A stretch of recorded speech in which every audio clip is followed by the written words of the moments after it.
ప్రాణాలు తీసే శ్మశానంలో చిక్కుకున్న పిరికివాడు రక్తం తాగే పిశాచాల నుంచి తప్పించుకోగలడా? కైలాస వల్లభ రాజ్యమంతా నీ చావు కోసం ఎదురు చూస్తోంది. ఒకవేళ ఈ పందెంలో నువ్వు గెలిచి ప్రాణాలతో ఉంటే నువ్వు కోరుకున్నట్టుగానే ఒక్క రాత్రికి నీ భార్యగా ఉండేందుకు నేను సిద్ధం. కానీ ఓడిపోయావంటే మాత్రం కలలో కూడా ఎదురు చూడని భయంకరమైన శిక్షకు సిద్ధంగా ఉండు. నిప్పులు కక్కుతున్న రాక్షస పామును యోధ ఎలా ఎదుర్కోగలడు?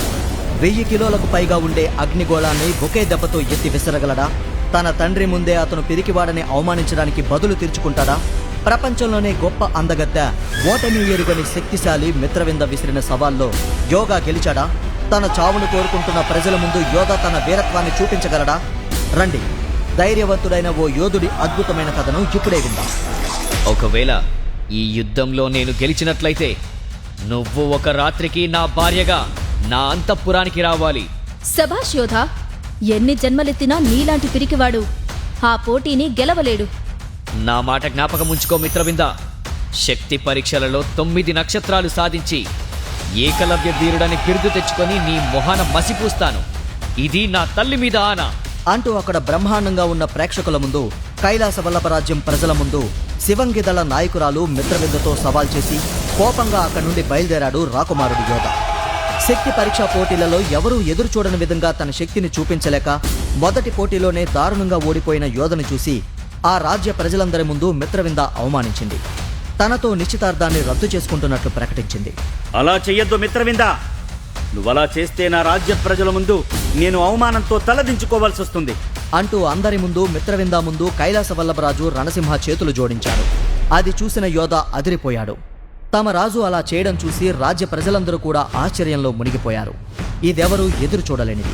నీ కొడుకు అందరి ముందు అవమానంతో పిరికివాడిగా నిలబడటానికి యోధ తల్లి చావు వెనుక ఉన్న రహస్యానికి మీరే కారణం అన్న మిత్రవింద మాటలకు కోపంతో రగిలిపోయిన యోధ తన శక్తినంతా జోడించి నిప్పులు సృష్టించి మిత్రవింద మీదకు విసరగానే తను వాటిని భస్మం చేసేసింది. అది చూసిన రాజ్య ప్రజలంతా గట్టిగా నవ్వారు. పాపం, నా శక్తుల గురించి ఈ పిరికి యువరాజుకు తెలియదనుకుంటా. మిత్రవింద అలా అనగానే జనమందరూ గట్టిగా నవ్వారు. ఇది యోధకు అవమానంగా అనిపించింది. అక్కడ ఉన్న జనమంతా పిరికి యువరాజు అంటూ ఎగతాళి చేశారు. ఆ మాటలు విన్న యోధ అదే సభ ముందు వచ్చే శక్తి పరీక్షా పోటీలలో మిత్రవింద గర్వం అణుస్తానని శపథం చేశాడు. తరతరాలుగా తన పూర్వీకులు సంపాదించిన పేరు ప్రతిష్టలు ఒకే రోజుతో మట్టి కొట్టుకుపోవడంతో ఆ అవమానాన్ని తట్టుకుని అక్కడ ఉండలేక వెనక్కి తిరిగి చూడకుండా బయలుదేరాడు. ఇలాంటి పిరికివాడిని కనే కంటే నేను పుట్టగానే చంపేసి ఉండాల్సింది కదమ్మా. కైలాస వల్లభరాజ్యంలో మనుషులే కాదు, ఏ జంతువు కూడా రాక్షసులు రహస్యాలు ఉన్న ఆ శ్మశానానికి వెళ్లే ధైర్యం చేయరు. ఎందుకంటే అక్కడ సాతాను దుష్టశక్తులు ఉంటాయని, అక్కడికి వెళ్లిన వాళ్లు దారుణమైన చావు చస్తారని రాజ్య ప్రజలు తరతరాలుగా నమ్ముతున్నారు. అందుకే అక్కడికి వెళ్లేందుకు ఎవ్వరికీ అనుమతి లేదు.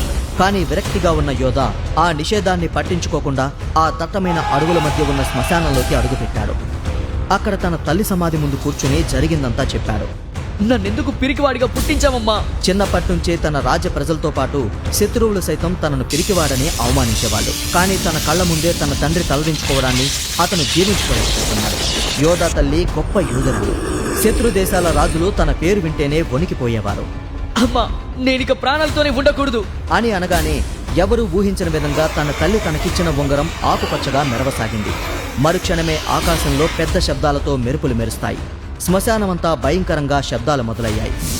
ఇంతలో హఠాత్తుగా తన తల్లి సమాధి నుంచి పొగ బయలుదేరింది. అది చూసిన యోధ అదిరిపోయాడు. చుట్టుపక్కల నుండి భయంకరమైన నవ్వులు వినిపించడంతో ఏం చేయాలో అర్థం కాక భయంతో వణికిపోతున్నాడు. తన తల్లిని తలుచుకుంటూ తన చేతిలో ఆమె ఉంగరాన్ని చూశాడు. అప్పుడే అక్కడ పొగ నుంచి 10 అడుగుల పొడవున్న ఒక రూపం బయటకొచ్చింది. అతన్ని చూసిన యోధ అదిరిపోయాడు. పొడవాటి చుట్టూ, తెల్లటి గడ్డం, ముసలి శరీరం, ఎర్రటి కళ్ళతో ఉన్న ఆ వ్యక్తిని చూసి భయపడిపోయాడు యోధ.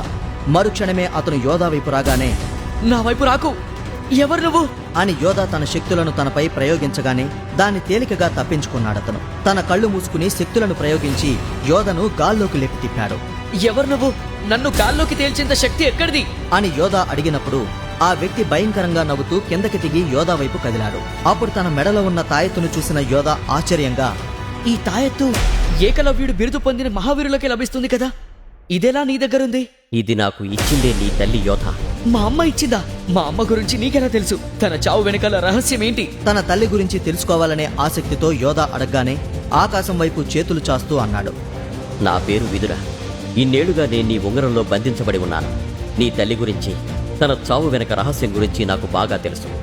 అది మాత్రమే కాదు, నువ్వు పిరికివాడిలా ఎలా నీ ప్రజల ముందే అవమానం పొందావో, శివంగిదళ నాయకురాలు పిరికివాడని చెప్పి నీతో నిశ్చితార్థాన్ని రద్దు చేసుకున్న విషయం, తనని ఓడిస్తానని సవాలు చేయడమూ నాకు తెలుసు.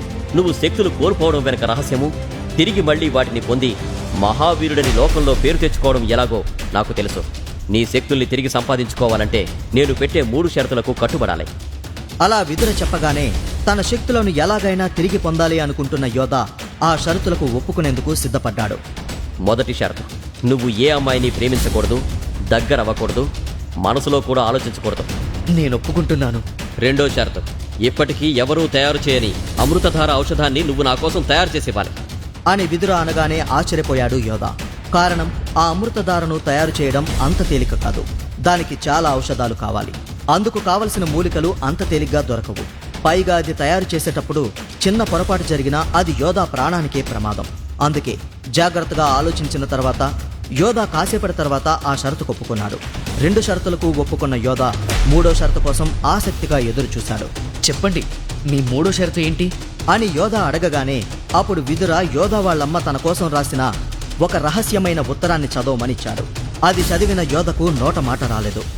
ఇదే నా 3వ షరతు, మీ అమ్మ వెనకాల ఉన్న రహస్యం కూడా అని విదుర అనగానే అది విన్న యోధ తల మీద పిడుగుపడినంత పనైంది.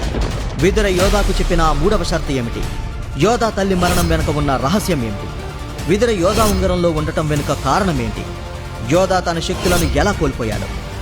ఆ శక్తులను తిరిగి పొందగలడా యోధ? తనను పిరికివాడని అవమానించిన వాళ్ల ముందు మహావీరుడని నిరూపించుకోగలడా? మిత్రవిందతో చేసిన సవాల్లో యోధ గెలిచాడా?